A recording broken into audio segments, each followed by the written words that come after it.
So I'm going to move on to Carl Taylor, obviously working for Hacked Off and all the work that you do for victims of press abuse.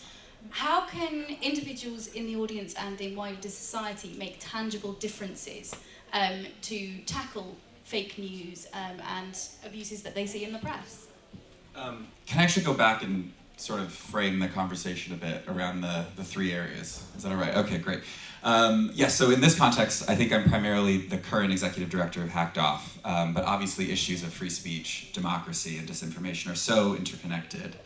I think the first part was around media ownership, and I think when we talk about media ownership, we need to more now think about it about information transfer ownership.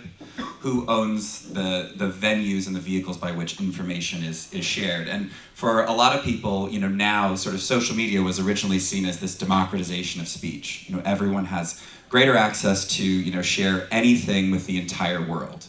And I originally wrote down the reconsolidation of voices, but I think even through that whole process, there's still maintained a very strong consolidation of voices.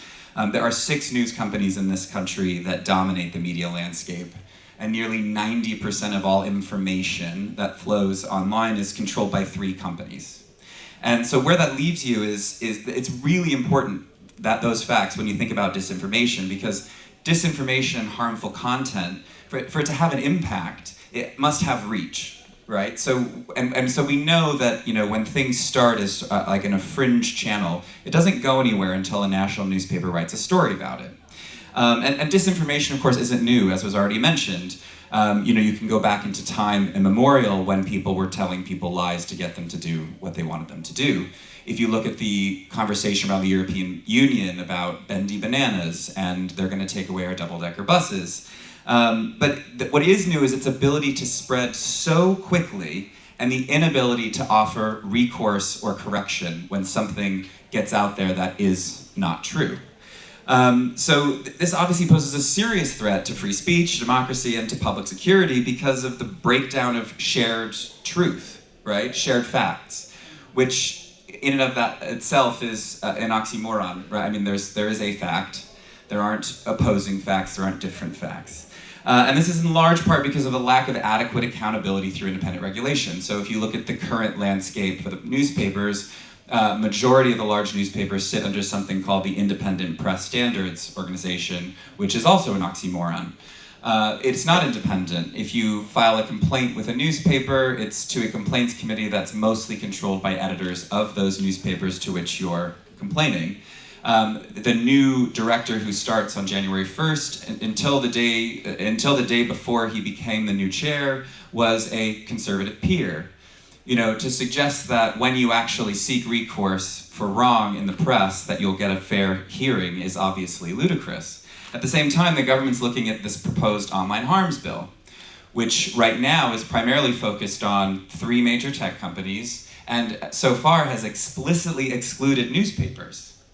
And so the question becomes, if we're going to be focusing on the idea of online harm, the future of the newspaper industry, I think we're already in the future of the newspaper industry, which is online.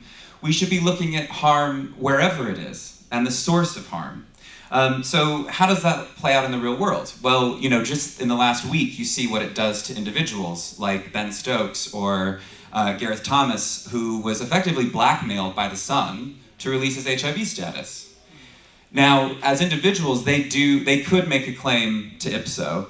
Ipso's never forced a front page correction, so really what's the point? They could pursue legal action, which is timely and costly, and while they may have the public face to do that, most victims of press abuse are ordinary people whose lives are ruined and who don't have the resource to seek adequate recourse for wrong. The other huge failure is in the area of group discrimination. You cannot bring a claim to Ipso for group discrimination. So if a newspaper misrepresents, what are we going to do about the Muslim problem? There is no claim there, because you cannot bring you cannot bring a claim against harm for a group unless an individual person is mentioned, and then the only person who can bring a claim is that person. You can't even raise a claim on behalf of someone. And what that then leads to is this vicious cycle of harmful content fueling harmful action reinforcing the harmful content. And I use Christchurch as the example. because it really was the inflection point where we were able to say categorically, you know, you look at online and you look at traditional newspapers, this is where we see that they both have to be controlled for there to actually be justice for people. So these are some unbelievable statistics about Christchurch. So fewer than 200 people viewed the original video on Facebook and during the actual live stream, and 4,000 viewed the original video on Facebook in total. Okay, Facebook took down the video, and then it took down 1.2 million people's repeat posts of the video. Why 1.2 million people wanted to post that in the first place raises a much larger social question, but to Facebook's credit, 1.2 million came down before they went up. The other 300,000 came down within seconds of being posted. Meanwhile, for 48 hours, up to 48 hours, the Mail, the Sun, the Mirror, all ran sections of the video on their homepage. And the Mail even made his hate manifesto downloadable as a PDF. So we're talking 200 views and 4,000 views of reposts. The Mail's website gets about 7 million views per day, or about 1,000 a minute. Okay, so the scale of viewership, the scale of the spread of that, and if people remember, on one of the guns he wrote for Rotherham, which of course links back to Andrew Norfolk's journalism, right? So we're seeing this vicious cycle.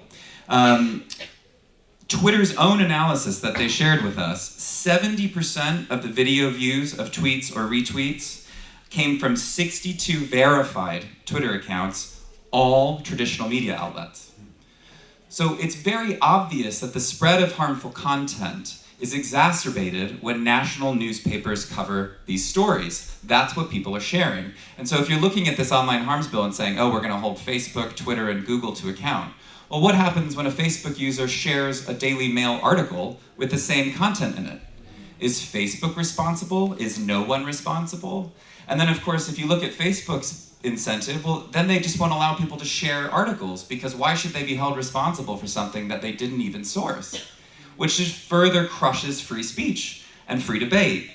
And just the last two, the Assistant Commissioner Neil Basu, who's the head of counterterrorism policing, issued an open letter condemning the conduct of these media companies and also called far-right attacks the fastest growing terror threat in the UK. The FBI Director Christopher Wray said most terror arrests in 2019 were of white nationalists. There have been 7 mass shootings thwarted since the El Paso attack in August in the United States, all white supremacists, and 175 people have been killed worldwide in recent years in white supremacist attacks. So from Joe Cox to Christchurch, the problem is very obvious. You know, so if we're serious about protecting free speech, democracy, and public security, then we need to acknowledge the reality that harm is harm wherever it lies, and the public deserve an avenue to seek recourse for wrong, and no individual person's tweets should be more regulated than the Daily Mail.